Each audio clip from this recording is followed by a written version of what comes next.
hi! Didn't see it there. Welcome to Beijing. My name's Evelyn.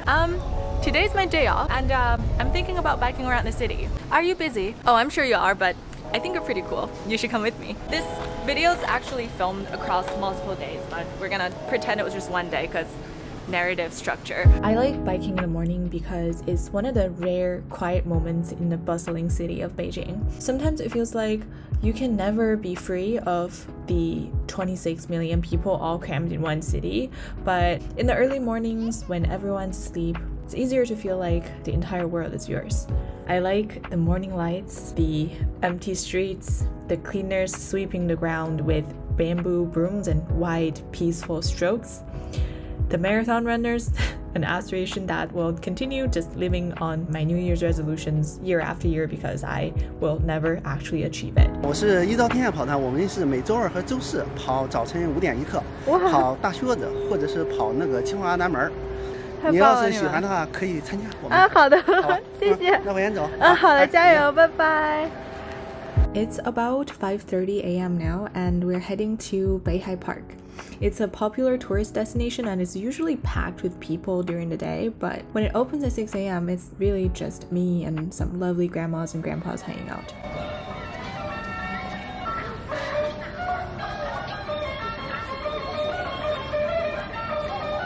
They usually sell tickets for 10 RMB and for seniors it's free. So, and I'm just saying, if you blend in well enough with the small army of seniors waiting to get in the park at 6 a.m., like I did, you might just be able to get in for free.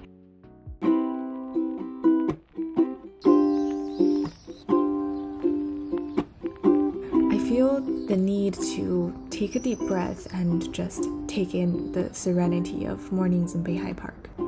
Sometimes Beijing can feel like a giant, ruthless wheel moving forward in never-ending cycles. If you don't hold on for dear life and move forward with its relentless motion, you will fall and be crushed and the wheel will just keep on rolling. This moment in Beihai Park feels like a precious glimpse into escape. Maybe one day I will break away and maybe when I do, this exact moment will come back in perpetuity and I would like that.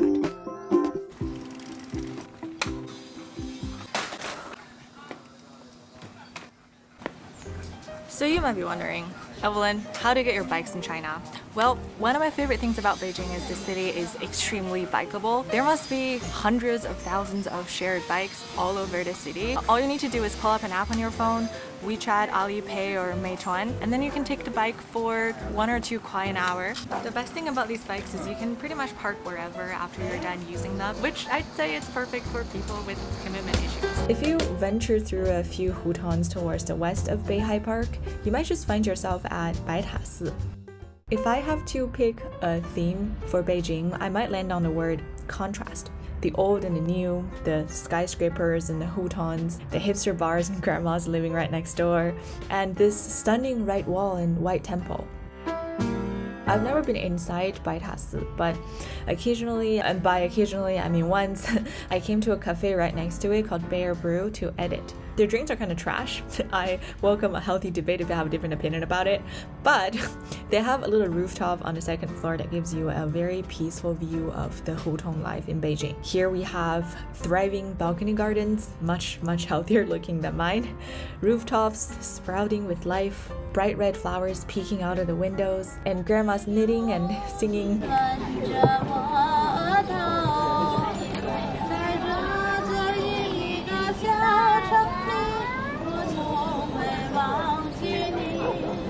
That is the kind of granny I aspire to be.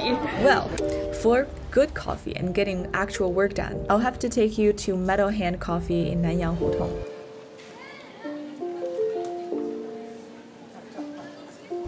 One thing that really made me start loving Beijing is there are these cute cafes and bars and hutongs. It just makes my heart twinkle a little bit to know that you won't find those things anywhere else in the world. Meadow Hand is one of the Instagram coffee shops where a lot of people come in to check it off of a list or to take pictures. I've always felt like there's something missing in spaces like this, something that comes only with time and cannot be compensated for no matter how glamorous the decor is.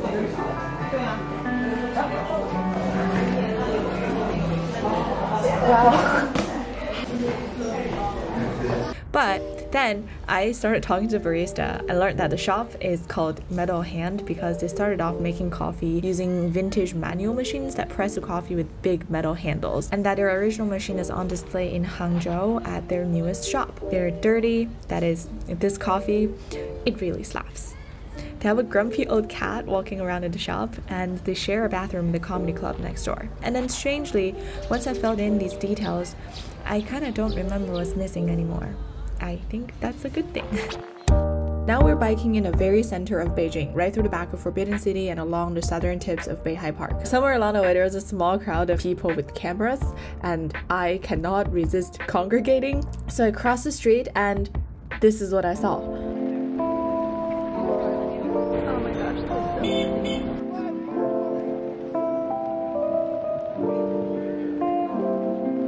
It still baffles me a little bit after 7 months in Beijing that you could just run into Forbidden City and a really unassuming little building could be hundreds of years old. It also makes me a little sad that Beijing has lost a lot of its culture and flavor over the past few decades and even the past few years. But there's still so much beauty in this city, and now above anything I feel very lucky to be here. Right now I am just biking to a beer bar in Hutan. I've never been there before. I didn't ask a friend to come with me. Welcome to a day in the life of an introvert. Gosh, I'm literally in the middle of the traffic.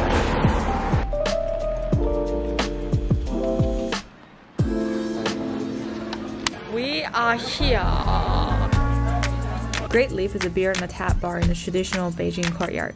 I'm not a beer connoisseur, so don't ask me about the beer quality. I go with the one with the highest alcohol content for lowest price. Yeah. That one. I like that this place is so loud, so packed, and everyone is so engrossed in their own conversations that I don't notice me being socially awkward on my own. What is this, self-love? Except for this guy. They don't serve food, so people often just order takeout and chill with friends, unless you don't have friends, in which case you can always pretend to be reading a book.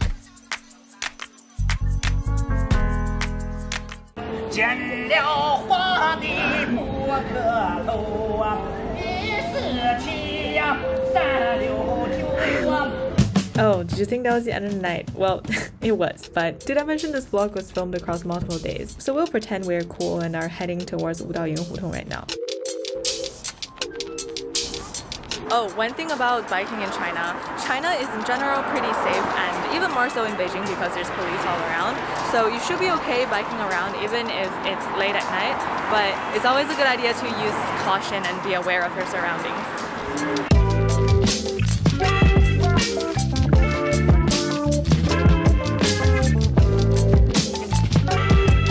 Wudaoying is the best hutong for nighttime. It's packed with cute shops and restaurants and, dare I say, one of the best underground live houses in Beijing, School Bar. I'm definitely not cool enough to go to places like this more than once, so to commemorate that one time my eardrums almost got blown out by indie rock bands that are way too cool for me, here are some illegally filmed footage. Please go support the artists, and I sincerely hope this doesn't get copyrighted.